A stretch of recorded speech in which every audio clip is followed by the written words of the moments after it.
नमस्कार दोस्तों। आज हम ऐसे टॉपिक के बारे में बात करने वाले हैं जो सभी को अफेक्ट करता है और वो है मूड स्विंग। मन का अचानक अत्यधिक परिवर्तन ही मूड स्विंग कहलाता है। मैं doctor Sunita Chandak, founder of curse to confidence. आज हम मूड स्विंग के बारे में what are the causes, what are the complications and what are the means how to manage the mood swing इस बारे में इस वीडियो में देखने वाले हैं। तो जब भी आपका मूड स्विंग होता है, कभी कभी कोई एक इनसिग्निफिकेंट रीजन रहता है and we feel very frustrated, we feel very upset और जल्दी से रोना आ जाता है, बहुत ज्यादा दुखी हो जाता है, तो वो मूड स्विंग कहलाता है। और कभी कभी ये मूड स्विंग है वो एक्सटर्नल फैक्टर की वजह से भी रहता है या कोई सिचुएशन पे भी डिपेंड रहता है। जैसे एक्सटर्नल फैक्टर में बात करें, अगर कहीं हम लोग कहीं एजेंसी में कहीं जाना है और हम ट्रैफिक में फंस गए, तो हमारा मूड स्विंग होना इट्स कॉमन है, नॉर्मल है। या हम घर में कोई सफाई कर रहा है और सफाई करते करते कोई गंदे शूज लेकर आ गया, तो भी हमारा मूड स्विंग होगा एंड इट्स कॉमन, वो नॉर्मल है। ये मूड स्विंग्स जो होता है, जब तक आपके वो रूटीन को डिस्टर्ब नहीं करता है, आपको डिस्टर्ब नहीं करता है, आपके फैमिली को अफेक्ट नहीं करता है, आपके आसपास में जो लोग रहते हैं उनको अफेक्ट नहीं करता है, तब तक ये मूड स्विंग्स नॉर्मल कहलाता है। लेकिन अगर आपको बेवजह छोटी छोटी चीजों के लिए आपको चिड़चिड़ापन हो जाता है, यू फील फ्रस्ट्रेटेड, आपको बहुत जल्दी रोना आ जाता है, बहुत ही जल्दी थकान हो जाती है हर, तो फिर ये मूड स्विंग कहलाता है। तो इसके क्या रीजंस है? और मूड स्विंग्स जनरली फीमेल्स को अफेक्ट करता है। और एक कहावत है, पल में तोला पल में माशा, ये फीमेल्स के लिए कहा जाता है। तो what are the reasons for mood swings? सबसे पहला रीजन है हार्मोनल इम्बैलेंस। और ये टीन एज में बहुत ज्यादा देखा जाता है, क्योंकि तब बहुत ज्यादा फिजिकल चेंजेस होते हैं। तो बोथ मेल एंड फीमेल दोनों में भी इसमें मूड स्विंग देखा गया है। देन फीमेल्स में जब भी ड्रास्टिक चेंजेस होते हैं, जैसे कि मेनार्की, जब भी मेंसेस स्टार्ट होते हैं, उस समय mood swings are very very common. फिर पीएमएस यानी प्री मेंस्ट्रुअल सिंड्रोम, जब भी आपके मेंसेस स्टार्ट होते हैं उसके 8 से 10 दिन पहले आपको कुछ प्रॉब्लम्स आती है, जिसकी हॉर्मोन्स में इम्बैलेंस होता है, हार्मोन में फ्लक्चुएशन होता है। हालांकि बाहरी तौर पे हम देखें तो हमें पीरियड्स एक नॉर्मल प्रोसेस लगती है, लेकिन अंदर हॉर्मोन्स बहुत ज्यादा उथल पुथल मचा रहे होते हैं, जिसकी वजह से मूड स्विंग्स बहुत कॉमन है। थर्ड आता है प्रेगनेंसी। प्रेगनेंसी में भी बहुत सारे चेंजेस आते हैं, फिजिकल लेवल पे, मेंटल लेवल पे, तो हार्मोन बहुत चेंज होता है, जिसकी वजह से mood swings are very common. Then delivery या मीन्स पोस्टपार्टम, आफ्टर डिलीवरी भी जो हार्मोन्स प्रेगनेंसी में राइज अप होते हैं वो सारे डाउन हो जाते हैं, जिसकी वजह से भी mood swings are very very common after delivery also. फिर मेनोपॉज, मेनोपॉज में भी हार्मोन में बहुत चेंजेस आते हैं, जिसकी वजह से भी मूड स्विंग बहुत कॉमन है, हॉट फ्लैशेस बहुत कॉमन है। और अगर कोई हार्मोन रिप्लेसमेंट थेरेपी ले रहा है, हार्मोनल थेरेपी ले रहा है, एचआरटी ले रहा है, तो भी उनमें मूड स्विंग्स देखा गया है।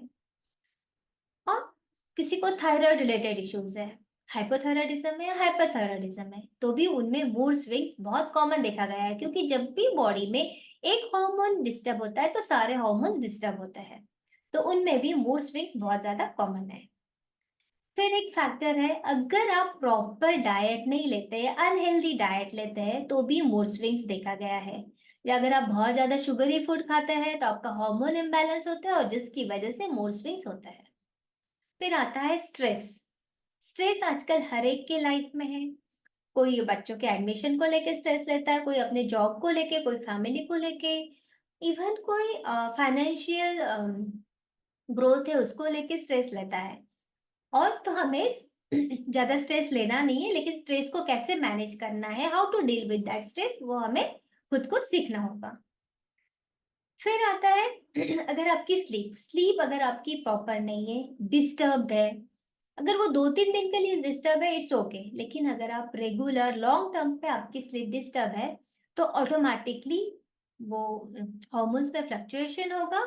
क्योंकि अगर आप प्रॉपर स्लीप नहीं लेंगे, तो जो HGH ह्यूमन ग्रोथ हार्मोन है, वो रिलीज नहीं होगा, तो आपका मूड अपलिफ्टेड नहीं रहेगा, आप एनर्जेटिक नहीं फील करोगे।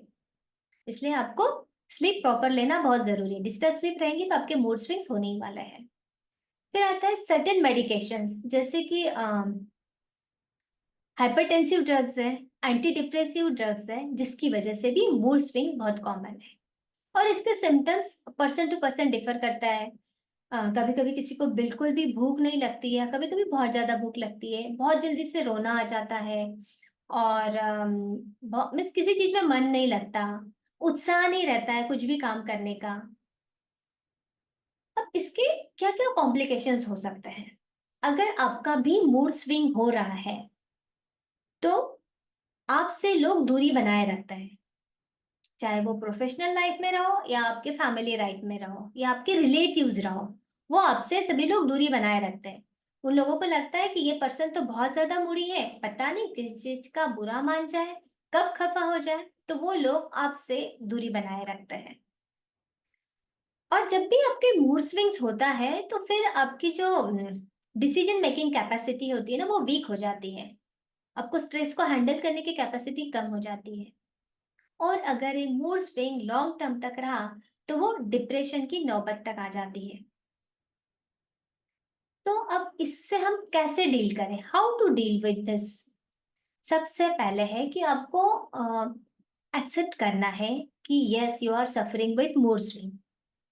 और मूड स्विंग से अगर आप सफर हो रहे, मीन्स ये नहीं है कि उससे सिर्फ आपको ही अफेक्ट नहीं कर रहा है, लेकिन ये आपके आजू बाजू में जो लोग हैं, आपके जो भी रिलेटिव्स है, फैमिली लाइफ या पर्सनल लाइफ या आपकी प्रोफेशनल लाइफ में जो भी लोग हैं, आपके आजू बाजू में जो लोग रहते हैं, उनको भी अफेक्ट करता है। तो इसके लिए हमें इसे आम सी बात मानकर, या इसे इसके लिए सिर्फ दुखी होना ये छोड़कर, हमें इसके लिए मिस क्या इलाज करना है, इसके लिए हमें खुद को एजुकेट करना होगा कि मैं इस मूड स्विंग से अपने आप को कैसे डील कर सकता हूँ। और उसके लिए सबसे पहली इंपॉर्टेंट चीज है, आपको फिजिकली एक्टिव रहना है। आप जितना ज्यादा फिजिकली एक्टिव रहना है ना, आपको एक्सरसाइज करनी है।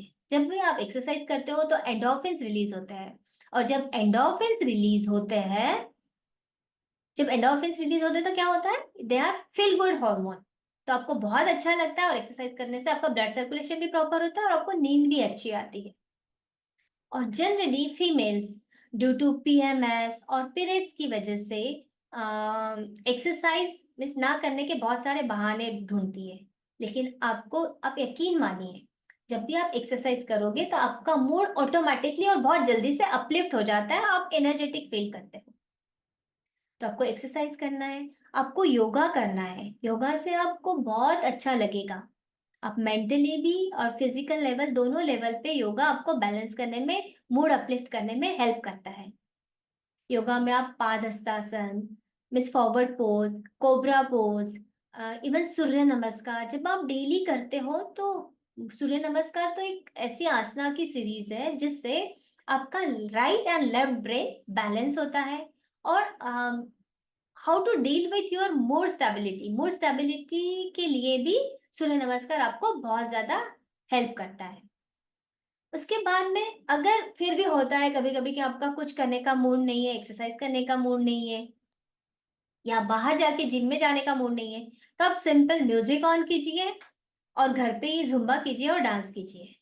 आपको ऑटोमेटिकली मूड अपलिफ्ट होगा, आप एनर्जेटिक फील करोगे, आपको बहुत अच्छा लगेगा। मीन्स आपको सिंपल चीज ध्यान रखनी कि आपको फिजिकली एक्टिव रहना है, ये बहुत इंपॉर्टेंट है। सेकंड, आप प्राणायाम कर सकते हैं। और प्राणायाम में भी स्पेशली अनुलोम विलोम या अल्टरनेट नॉस्ट्रल ब्रीदिंग और भ्रामरी, इसको आप कभी भी कर सकते हैं। अर्ली मॉर्निंग करते हैं, वेल एंड गुड। और नहीं पॉसिबल अर्ली मॉर्निंग, आप कभी भी कर सकते हैं। इवन खाना खाने के बाद भी ये दो प्राणायाम जो है वो आप कर सकते हैं, और आपको बहुत अच्छा लगेगा इससे। फिर आप मेडिटेशन को भी अपने लाइफ का हिस्सा बना सकते हैं। आप 5 मिनट सिर्फ अपने साथ बैठिए, तब आपको कोई थॉट्स नहीं लेना है, कुछ भी सोचना नहीं है। और जब आप डेली कंसिस्टेंटली करोगे तब आपको उसके रिजल्ट मिलेंगे। ऐसा नहीं कि आपने 1 दिन 2 दिन मेडिटेशन किया। स्टार्ट कीजिए, आप 5 मिनट से स्टार्ट कीजिए और धीरे धीरे अकॉर्डिंगली टाइम बढ़ाइए। सेकंड आता है, आपको लाइफस्टाइल में चेंजेस लाना बहुत जरूरी है। सबसे पहले आता है उसमें हेल्दी डाइट। हेल्दी डाइट में आपको मनपसंद खाना नहीं खाना है, आपको सेहतमंद खाना खाना है। आपको एंटीऑक्सीडेंट रिच फूड खाना है, लोकल और सीजनल फ्रूट्स एंड वेजिटेबल खाना है। जितनी ज्यादा आप अपनी मिस रेनबो प्लेट्स बना सकते हैं, जितनी ज्यादा आपकी प्लेट कलरफुल रहेंगी उतना ज्यादा न्यूट्रिशन आपको मिलने वाला है। आपको कैरोटीनॉइड्स रिच फ्रूट खाने चाहिए। कैरोटीनॉइड्स आर एंटीऑक्सीडेंट्स जो आपके फ्रूट्स एंड वेजिटेबल्स को कलर देता है, green, orange, yellow and red. जैसे कि कैरेट है, टोमेटो है, पपाया है, पीचेस है, ब्रोकोली है, स्पिनच है। इन सब चीजों को आपको डेली अपने डाइट में ऐड करना है। देन आपको मैग्नीशियम रिच फूड खाना है। जैसे कि बनाना आप डेली एक खा सकते हैं, सीड्स खा सकते हैं, पंपकिन सीड्स, डार्क चॉकलेट खा सकते हैं। आपको विटामिन सी रिच फ्रूट्स खाना है, जिससे आपको एनर्जी मिलेगी, और एनर्जी मिलेगी तो ऑटोमेटिकली आपका मूड भी अपलिफ्टेड ही रहेगा। आपको लो जीआई फूड खाना है, बहुत ज्यादा शुगरी फूड नहीं खाना है, क्योंकि अगर आप बहुत ज्यादा शुगरी फूड खाते हैं तो आपके हार्मोन्स इम्बैलेंस होने के चांसेस रहते हैं, और जिसकी वजह से आपके मूड स्विंग्स और ज्यादा बढ़ सकते हैं। तो आपको लो जीआई फूड अपने डाइट में ऐड करना है। फिर आपको पानी जरूर से पीना है, कीप हाइड्रेटेड। 3 से 4 लीटर पानी आपको डेली पीना है, सिप सिप करके पानी पीना है। देन आता है स्लीप, वेरी वेरी इंपॉर्टेंट। आपको 7 से 8 घंटे की क्वालिटी स्लीप इज मस्ट, क्योंकि अगर आप प्रॉपर स्लीप नहीं लेते हैं तो आपके हार्मोन अगेन इम्बैलेंस हो जाते हैं। हार्मोन इम्बैलेंस होगा तो mood swings are very very common, अगर आप प्रॉपर नींद नहीं लेते हैं तो। उसके बाद में सन बेदिंग इज इम्पॉर्टेंट। उसके लिए आपको early morning means 20 minutes after sunrise and 20 minutes before sunrise, जो ये 20 मिनट की धूप रहती है सबसे बेस्ट रहती है। उस समय आपको धूप जरूर लेनी चाहिए, सनरेज से जरूर एक्सपोज होना चाहिए, क्योंकि उससे आपका सेरोटोनिन लेवल बढ़ता है। और ये देखा गया है, जब भी सेरोटोनिन लेवल हाई रहते हैं तो आपका मूड अपलिफ्टेड रहता है, और जैसे ही सेरोटोनिन लेवल डाउन हो जाता है तो आपका मूड जो है डाउन हो जाता है, यू फील लो। इसके लिए आपको sunlight exposure is must, early morning या तो फिर इवनिंग आवर्स में। अब कुछ नहीं हो सकता है तब आप इवन आप वॉकिंग के लिए भी जा सकते हैं। देन गार्डनिंग कीजिए।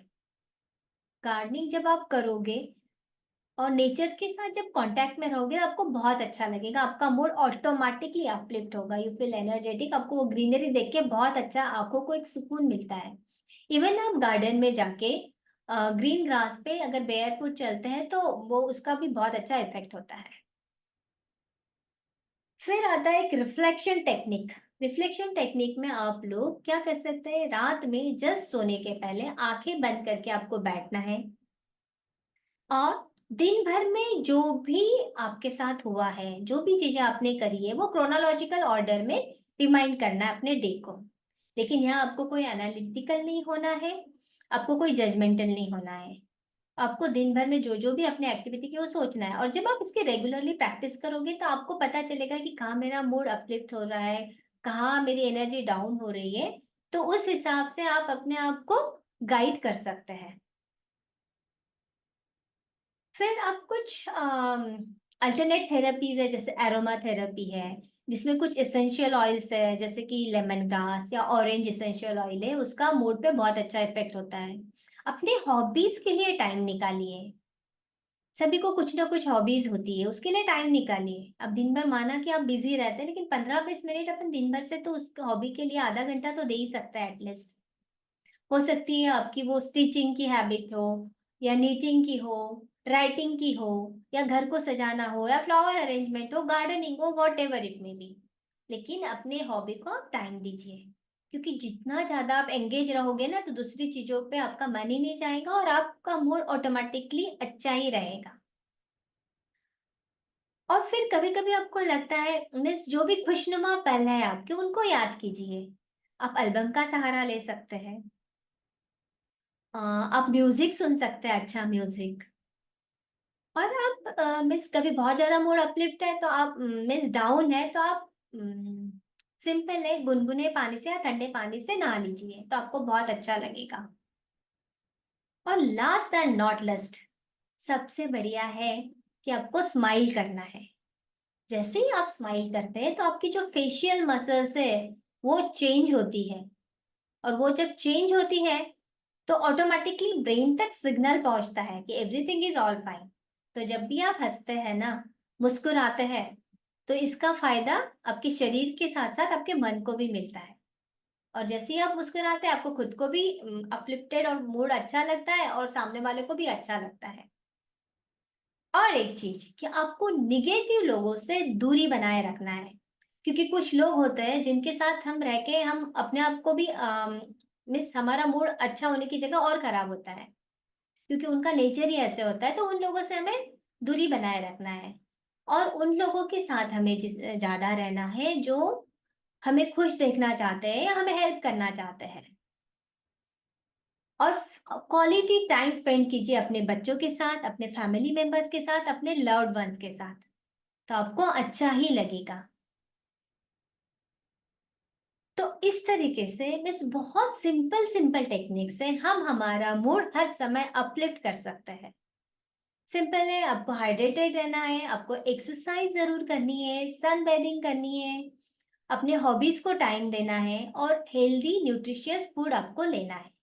और जब आपका खुद का मूड अपलिफ्ट रहेगा तो ऑटोमेटिकली जो भी आपके कांटेक्ट में आते हैं whether it's in professional life और योर पर्सनल लाइफ, तो सभी लोग खुश रहेंगे और हम लोग वही चाहते हैं। So stay tune for my next video. Bye everyone.